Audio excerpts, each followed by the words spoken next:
ایاک نعبد و ایاک نستعین.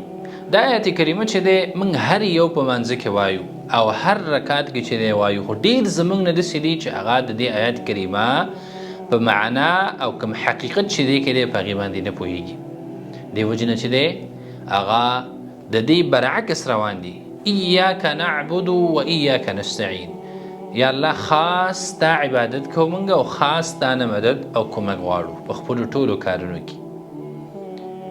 لیکن ډېر خلک به هغه تاسو وینئ چې هغوی مونځ هم کوي او چې مونځ کوي برابره خبره ده چې هغه به صورت فاتحه په هغې کې لولي او د آیات چې دی په صورت فاتحه کې دی، خو د هغې په معنا باندې چې دی هغې نه پوهېږي، ځکه د دې په مقابله کې چې کوم کارونه دي په دې کې د الله سبحانه وتعالی وحدانیت او عبادت چې دی صرف او صرف د الله سبحانه وتعالی دپاره د دې اقرار شوی دی چې یا رب زه صرف او صرف ستا عبادت کوم او یا رب صرف او صرف تا نه مدد او کومک غواړم.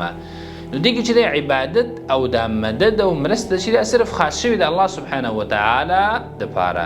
لیکن که چېرته موږ وګورو دغه خلک چې دی بې عبادت هم د غیر الله کوي او مدد او مرسته چې دی هم د غیر د الله نه غواړي. هغوی مزارونو ته ځي، هلته سجدې کوي، هلته طوافونه کوي، هلته چې دی خپلې منښتې غواړي، خپل کم حوایج چې دي هغه د قبرونو نه غواړي. نو دا بالکل د دې سره چې دی برعکس دی، ځکه موږ د دې په معنا باندې نه پوهېږو.